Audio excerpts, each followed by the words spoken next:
కాసేపట్లో ప్రధాని మోదీ గన్నవరం విమానాశ్రయానికి చేరుకోనున్నారు. అక్కడి నుంచి హెలికాప్టర్లో అమరావతికి వెళ్తారు. అమరావతి నిర్మాణ పనులకు మోదీ చేతుల మీదుగా శ్రీకారం చుట్టనున్నారు. అమరావతికి సంబంధించి 49,040 కోట్ల విలువైన ప్రాజెక్టు పనులకు ప్రధాని శంకుస్థాపన చేస్తారు. వీటితో పాటు మరో 8,000 కోట్ల విలువైన పనులకు శంకుస్థాపనలు, ప్రారంభోత్సవాలు చేస్తారు.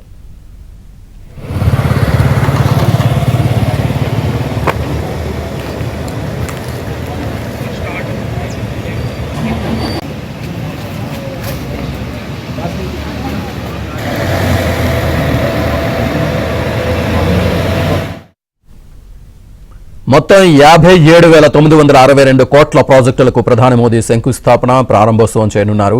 రాజధాని అమరావతిలో 49,040 కోట్ల వ్యయంతో 74 ప్రాజెక్టు పనులకు ప్రధాని మోదీ శంకుస్థాపన చేస్తారు. అసెంబ్లీ, సెక్రటేరియట్, హైకోర్టు భవనాలతో పాటు ఇతర ప్రాజెక్టు పనులను ప్రారంభిస్తారు. రాజధాని పనులతో పాటు మరో 8,000 కోట్ల ప్రాజెక్టులకు మోదీ శంకుస్థాపనలు, ప్రారంభోత్సవాలు చేయనున్నారు.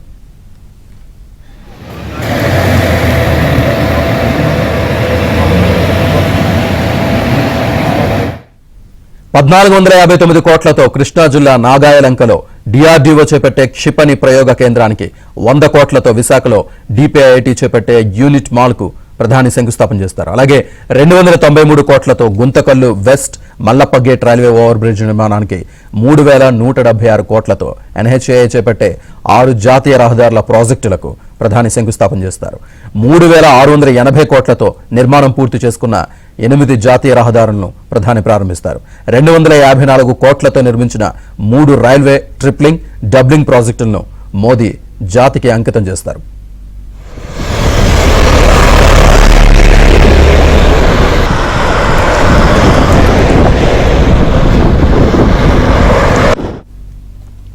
మరి కాసేపట్లో గన్నవరం విమానాశ్రయానికి ప్రధాని మోదీ చేరుకోబోతున్నారు. అక్కడి నుంచి సభాస్థలికి చేరుకుంటారు. అక్కడ అమరావతి పునఃప్రారంభోత్సవ మహోత్సవంలో పాల్గొంటారు. సో ఇప్పటికే వేలాది మంది అయితే అక్కడికి చేరుకున్న పరిస్థితి కనిపిస్తోంది. సో గన్నవరం విమానాశ్రయం దగ్గర తాజా పరిస్థితిని వివరించడానికి మా కరెస్పాండెంట్ రాంబాబు సిద్ధంగా ఉన్నారు. రాంబాబు. శ్రీనివాస్, మనం చూస్తున్నాము అమరావతి పునర్నిర్మాణానికి ప్రధాని మోదీ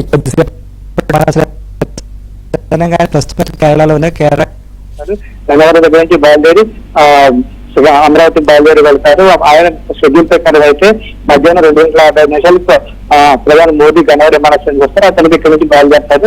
సాయంత్రం 4:50 వరకు అయితే ఆయన పర్యటన కొనసాగుతుంది. తర్వాత అమరావతి నుంచి మళ్ళీ బయలుదేరి గన్నవరం విమానాశ్రయానికి వస్తారు. 4:50 ఇక్కడి నుంచి బయలుదేరి ఢిల్లీలో వెళ్తారు. అసలు మొత్తం మీద సీఎం ప్రధాని మోడీ కార్యక్రమం సంబంధించి అయితే రాష్ట్ర ప్రభుత్వం అన్ని రకాలుగా ఏర్పాట్లు చేస్తుంది. ముఖ్యంగా చూస్తే 47,000 కోట్ల ప్రాజెక్టులు అంటే కేవలం అమరావతి రాజధానికి సంబంధించి 47,000 కోట్ల రూపాయల విలువైన ప్రాజెక్టుకు సంబంధించి వాళ్ళు శంకుస్థాపన చేయనున్నారు. అదేవిధంగా ప్రారంభోత్సవాలు చేయనున్నారు. అదేవిధంగా అమరావతి కాకుండా మరో 8,000 కోట్ల రూపాయల విలువైన ప్రాజెక్టు కూడా శంకుస్థాపన చేస్తారు. అదేవిధంగా ప్రారంభోత్సవాలు చేస్తున్నారు. ఈ కార్యక్రమాలన్నీ వర్చువల్ విధానాలు సాగుతాయి. అయితే గన్నవరం విమానాశ్రయాల్లోని ప్రధాని మోదీకి స్వాగతం పడడానికి ఒక క్యాంపెయిన్ అయితే ఏర్పాటు చేశారు. మొత్తం 23 మంది ఈ కమిటీలో ఉన్నారు. వారిలో 3 మంత్రులు ఉన్నారు. హోంమంత్రితో పాటు మరో 2 మంత్రులు అనగానే సత్యప్రసాద్, వాసంతి సుభాష్, అదేవిధంగా హోంమంత్రి అమితా, వీళ్ళు 3 ఉన్నారు. అవి కాకుండా స్పీకర్ చింతకాల అయ్యన్న పాత్రుడు, అదేవిధంగా డిప్యూటీ స్పీకర్ రఘురామకృష్ణరాజు, వీళ్ళు కూడా ప్రధాని మోదీకి స్వాగతం పలుకుతారు. వీరితో మరో 5 ఎంపీలు కూడా ఎంపీలు ఉన్నారు. ఈ ప్యానల్ కమిటీలని స్థానిక ఎమ్మెల్యేలు, ఎమ్మెల్సీలు, అదేవిధంగా స్థానిక కృష్ణా జిల్లా కలెక్టర్, కృష్ణా జిల్లా ఎస్పీ, వీళ్ళందరూ ప్రధాని మోదీకి స్వాగతం పడడానికి వెళ్తారు. వీరందరూ ప్రస్తుతానికి ఒక్కొక్కరుగా విమానాశ్రయానికి చేరుకుంటున్నారు. వీళ్ళందరూ ఇంటర్నేషనల్ లాంగ్వేజ్ సంబంధించి ఇంటర్నేషనల్ అరవైలు అనేది ప్రధాని మోడీ అయితే దిగుతారు. అక్కడికి వీళ్ళంతా వెళ్ళి అక్కడ స్వాగతం పలుకుతారు. అయితే ఆయన మళ్ళీ ప్రధాని మోదీ బయటకు రాకుండా అక్కడి నుంచి మళ్ళీ వెంటనే బయలుదేరి అమరావతి వెళ్తారు. మొత్తం 3 హెలికాప్టర్లను అయితే ఆయన పర్యటన నిమిషం ఏర్పాటు చేశారు. అందులో ఒక్కొక్క హెలికాప్టర్లో ప్రధాని మోదీ బయలుదేరి వెళ్తారు. అదేవిధంగా మిగిలిన 2 అయితే 2 హెలికాప్టర్లు అయితే అది సెక్యూరిటీకి సంబంధించిన హెలికాప్టర్లు మొత్తం 3 ఇక్కడి నుంచి బయలుదేరి వెళ్తారు. అదేవిధంగా స్వాగతం పలికిన సభ్యులు ఎవరైతే ఉన్నారో ప్యానల్ కమిటీ సభ్యులు 23 మంది కూడా వాళ్ళు ఇక్కడి నుంచి ప్రధాని మోదీకి స్వాగతం పలికినట్టు ఇక్కడ నుంచి మళ్ళీ బయలుదేరి అమరావతి వెళ్తారు. దీనికి సంబంధించి అన్ని ఏర్పాట్లు వచ్చాయి. అదేవిధంగా గన్నవరం విమానాశ్రయం దగ్గర అయితే మొత్తం పూర్తి స్థాయిలో అయితే బందోబస్తు ఏర్పాటు చేశారు. అదేవిధంగా మొత్తం 3 అంకెల వ్యవస్థ మూడొంతుల వ్యవస్థలను ఇక్కడ బందోబస్తు ఏర్పాటు చేశారు. ఎవరిని అయితే అనుమతి లేకపోతే ఎవరిని లోపలికి అనుమతించడం లేదు, పాస్ ఉన్న వాళ్ళని అనుమతిస్తున్నారు. లేదంటే ఇక్కడ నుంచి గన్నవరం విమానాశ్రయం నుంచి ఇతర ప్రాంతానికి వెళ్ళేవారు ఎవరైతే ఉన్నారో వాళ్ళ దగ్గర బోర్డింగ్ పాస్ లేదా టికెట్లను చూపిస్తూ లోపలికి అనుమతిస్తున్నారు. మిగతా వాళ్ళని ఎవరిని అనుమతించడం లేదు. ఏర్పాటు చేసిన ప్రధాని మోదీ కార్యక్రమాన్ని పాల్గొనడానికి కొంచెం పవన్ కళ్యాణ్ డిప్యూటీ సీఎం పవన్ కళ్యాణ్ వచ్చారు. ఆయన ఇక్కడి నుంచి బయలుదేరి అమరావతి బయలుదేరి వెళ్ళారు. అదేవిధంగా మరి కొద్దిసేపట్లోనే ఆయన సోదరుడు పవన్ కళ్యాణ్ సోదరుడు అదేవిధంగా సినీ నటుడు చిరంజీవి కూడా గన్నవరం విమానాశ్రయం చేరుకుంటారని సమాచారం ఉంది. ఆయన ప్రత్యేక విమానాల్లోని గన్నవరం విమానాశ్రయానికి వస్తారని చెప్పేసి విమానాశ్రయ వర్గాలు అయితే చెప్తున్నాయి. అయితే దానికి సంబంధించి అయితే ఇంకా రాలేదు. మరి కొద్దిసేపట్లో ఇక్కడ వచ్చే అవకాశం ఉందని మాత్రం ఎయిర్పోర్ట్ అథారిటీ అధికారులు చెప్తున్నారు. అదేవిధంగా ఇక్కడ ఉన్న బందోబస్తు ఏర్పడిన చూడడానికి అయితే ప్రత్యేకంగా ఇక్కడ ఒక ఎస్ఎస్ అధికారులు ఉన్నారు. ఎస్ఎస్ అధికారులను ఏర్పాటు చేశారు. మొత్తం అందరూ ఇక్కడ మోహరించి ప్రధాని మోదీ వచ్చిన తర్వాత రావడానికి ముందు అదేవిధంగా వెళ్ళేంత వరకు కూడా ఇక్కడ భద్రత ఏర్పడినది చేశారు. అదేవిధంగా గన్నవరం విమానాశ్రయం అయితే పూర్తిగా నిఘా నీడలో ఉంది. ఎక్కడికక్కడే సీసీ కెమెరాలు ఏర్పాటు చేశారు. అదేవిధంగా ఈఎస్ఐ రాకపోకలకు సంబంధించి ఎప్పటికప్పుడు సమస్య జరుపుతున్నారు. వాళ్ళు ఏ విధంగా వస్తున్నారు, ఏ విధంగా వస్తున్నారు, వాళ్ళకి సెక్యూరిటీ ఏ విధంగా కల్పించారు, ఇవన్నీ ఇక్కడ సీసీ కెమెరాల ద్వారా పర్యవేక్షిస్తున్నారు.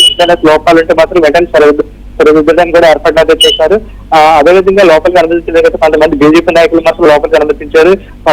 వాళ్ళకి మాత్రం పాస్ ఇచ్చారు. ఎందుకంటే ఎక్కువ మంది ప్రధాని మోదీకి స్వాగతం పడడానికి వచ్చేవాళ్ళు ఎక్కువ మంది బీజేపీ సంబంధించిన వాళ్ళు ఉన్నారు. అదేవిధంగా జనసేన పార్టీ సంబంధించిన వాళ్ళు ఉన్నారు. అదేవిధంగా ఇక్కడ స్వాగతం పడడానికి ఉన్న ప్రధాన కమిటీలోని బీజేపీ ఎంపీలు కూడా బీజేపీ ఎంపీలు ఎవరైతే ఉన్నారు సీఎం రమేష్ అదేవిధంగా సుజనా చౌదరి వీళ్ళు కూడా ఈ ప్యానెల్ కమిటీలు అన్నారు. వాళ్ళు కూడా ఇక్కడికి వచ్చారు. కొద్దిసేపటి క్రితం రాబోతున్నారు. సీఎం రమేష్ అయితే వచ్చారు, రాబోతున్నారు. మరికొంతమంది మంత్రులు కూడా ఇప్పటికైతే చేరుకుంటున్నట్లు మనకి సమాచారం ఉంది. కానీ అటువైపు అయితే ఎవరిని మీడియాని కూడా ఎవరిని అనుమతించడం లేదు. మీడియాని అయితే దూరంగా నిలిపివేస్తారు. అదేవిధంగా ప్రధాని మోదీ అయితే ఎక్కడ దిగుతారో అక్కడ సంబంధించి దాదాపు 2-3 కిలోమీటర్ల దూరంలో అయితే పూర్తిగా నిఘా ఏర్పాటు చేస్తారు. అదేవిధంగా ఆ సెక్యూరిటీ నిబంధనలు కూడా కఠినంగా అమలు చేస్తున్నారు. ముఖ్యంగా అయితే సీసీ కెమెరాల ద్వారా అదేవిధంగా ఇక్కడ ఉన్న నిఘా వర్గాలు ఎవరైతే ఉన్నారో ఇంటెలిజెన్స్ కావచ్చు లేకపోతే ఇతర నిఘా వర్గాలు ఏవైతే ఉన్నాయో వాళ్ళ ద్వారా కూడా ఇక్కడ పరిస్థితి ఎప్పటికప్పుడు సమీక్ష చేస్తున్నారు. ప్రధాని మోదీ వచ్చిన తర్వాత మాత్రం కాస్త ఈ నిబంధనలు అయితే సడలించే అవకాశం ఉంది. కానీ ఆయన మళ్ళీ తిరిగి 4:55 కంటే దాదాపు 5 గంటల సాయంత్రం 5 గంటల ప్రాంతంలో మళ్ళీ ఇక్కడికి వస్తారు. ఇక్కడికి వచ్చి మళ్ళీ ఢిల్లీ బయలుదేరి వెళ్తారు. అప్పటి వరకు అయితే పూర్తిగా పోలీసు అధికారుల నిఘాలోనే ఉంటుందని మనం భావించాలి. విఐపీలు ఎవరైతే ఉన్నారో వాళ్ళు కూడా ప్రస్తుతానికి ఇక్కడ చేరుకున్నారు. కాబట్టి మిగతా ఏర్పాట్లు అయితే ఇంకా ప్రధాని మోదీ మాత్రం రావాల్సి ఉంది. శ్రీనివాస్.